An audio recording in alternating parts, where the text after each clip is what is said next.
something, I just want to build something with what I have to serve a purpose. And so what I did in this build is I built this Pecan toolbox to hold my socket wrenches. And out of necessity, I had all my regular inch measurement socket wrenches, but it seemed like today every time you need something it's metric.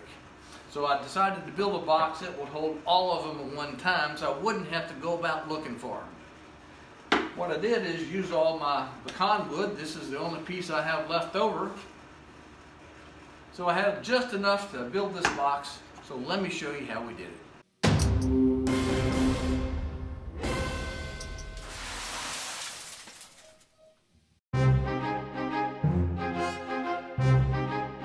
To build a little box. It's going to be about 8 by 9. It's going to hold some tools. Well, only need about 3 inches tall. So here's some scrap pecan I have left over.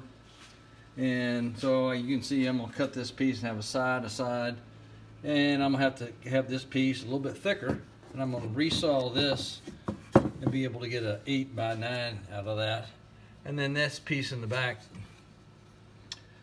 we'll resaw that and glue it up to hopefully get one 9-inch piece that we can use out of that. Okay, so this is the piece that's going to be the top. You can see it's got an odd shape. So I've drawn a line on here. I'm going to cut this, and this is going to be my reference point for straight. So I'm going to cut this and try to book match this sapwood here, the yellow, and have the brown be in the outside edges. So I take the piece and put it on my straight cut jig and clamp it down and cut a straight edge on the right side of this block of pecan.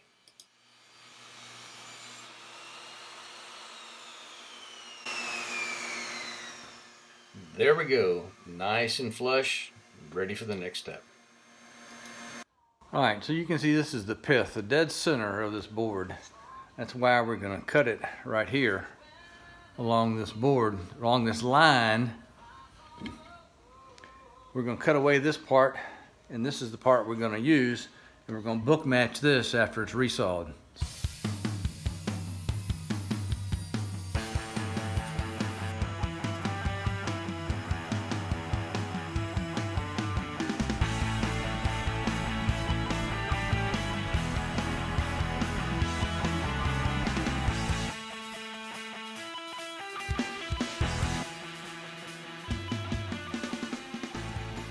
To make the sides out of this, and I really wanted 8 inches and realized that that wasn't quite long enough there. This piece over here I could get 8 inches out of. But what I realized over here on the 2 pieces that I was going to cut the sides out of, I think I can cut everything out of. The front face, front, outside, right, back, left. And then with the green, you'll have a continual wraparound. This board will come over here, and so the grain will be continuous. So I have my 4 pieces cut for the box sides. So I have the front and back face and the 2 side pieces. And they're going to go around like this.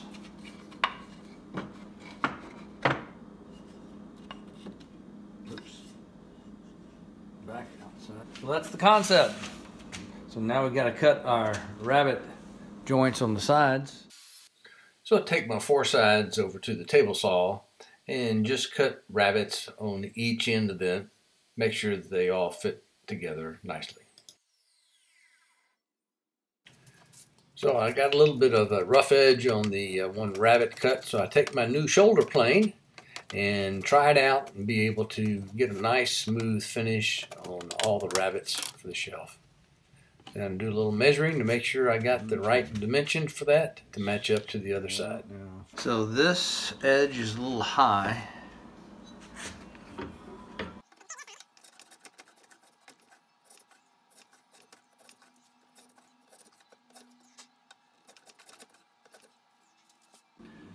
So here's the glue up of the top, and we have, okay, just a shade over a ½ inch. So we're going to put this on our thickness planer, smooth out that side. Now the bottom, we don't have as much to work with. We got about 3/8 of an inch. That's okay. We're going to basically take that, smooth that out, and have that ready to install as well. So I have my box turned upside down to measure for the bottom. So this measurement here measures 7 3/8, and as does this 7 3/8. So I'm gonna cut it to 7 1/2, and we'll plane it to fit. And the other dimension is 8 1/2, and I'm gonna cut it 8 5/8. We'll do the same. So I had one change of plan. Rather than to cut a rabbet on the inside edge, I'm gonna cut it to the exact dimensions and just set it in. Since it's the bottom, it's not gonna be fancy at all. So after cutting to the dimensions on the table saw, I used my plane to fine tune the exact fit that I need for my bottom. Okay, so now I have a dry fit of the bottom. So we'll come in here and just put a little more sanding on the width. We got to so it doesn't push out this. We want to make sure when we clamp it up, we have that. Let's see what the inside looks like. We can turn it around without losing it all. So there's our inside box. Making progress. With my bottom to my drawer as the correct size, I now can put it on here and trace out the edges to know what I need to cut for my template that's going to hold the tools. So we can cut that on table saw. So with my top glued together and plain as flat as I could get it, and part of the issue is I have some of these knot holes, and this pecan wood is really tough in here, so I started having some chip out when I had it in my thickness planer. So I couldn't get it as flat as I wanted. So it has a little bit of bow in there. So I had a change of plans to accommodate that. Originally, I was going to cut a small rabbet into here and in here and have this set down, kind of like I did the ends. But with this change, I'm going to have this top just sit on the top. And so after I get the bottom glued in, I'm going to evaluate whether this can be glued on and then cut around here to make a lid that opens, or make this the lid and have it hinged open like that. So let's see what happens. So here's a dry fit of the top. It's just sitting on top of the box. Let's show you what we have inside so you can see what ultimately it'll look like. There we go.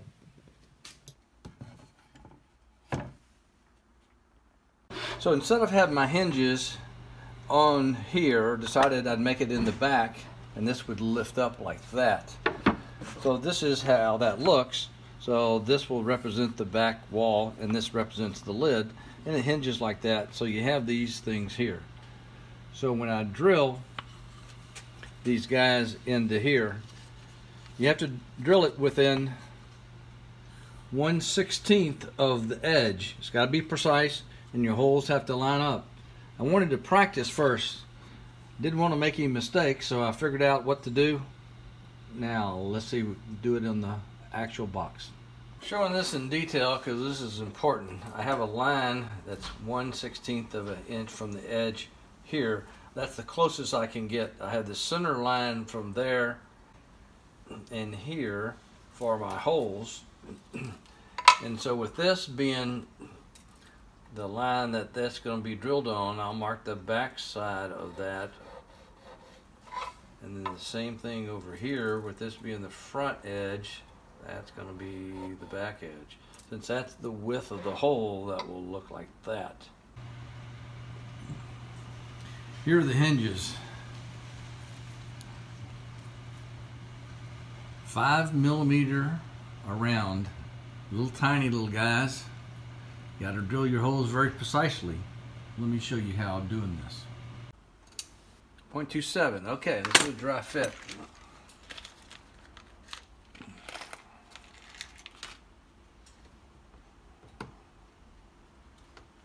Okay, that works there. That works there. So we got a little hinge right there in the top, and this one over here. So that's how those guys work, and now we have to work on getting it into the back. So we got our box upside down like this, and we're going to match our edges up to make sure our box is square to here. So we know our lid's on square, and we have our holes right here. Take these little hinges out. And we're going to mark the bottom of, then I take my 3/16 brad point bit and I go to the center of this line.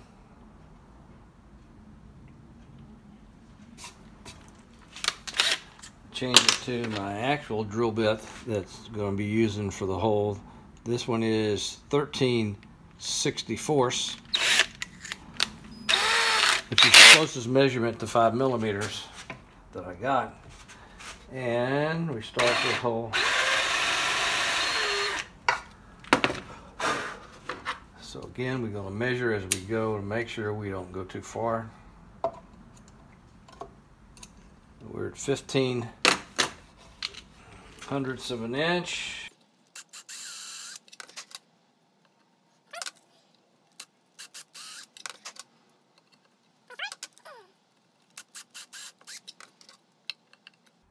Okay, 0.3, we're stopping there. So now we're going to put in our last piece, and we're going to glue the back panel with these two small little round hinges into here.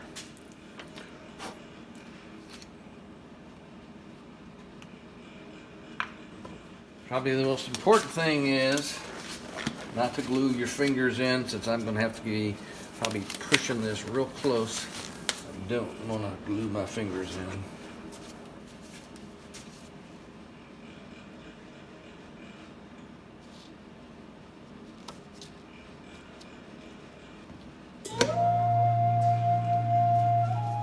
So after I applied a little accelerant to the CA glue, I removed the clamps for our first reveal at how the hinges worked.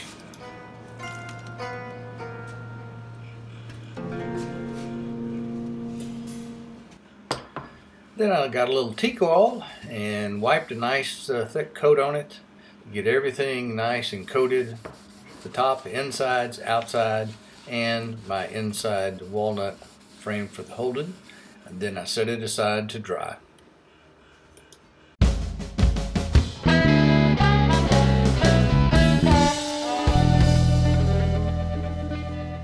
So if you liked our build on the Pecan toolbox, hey, be sure and give us a thumbs up.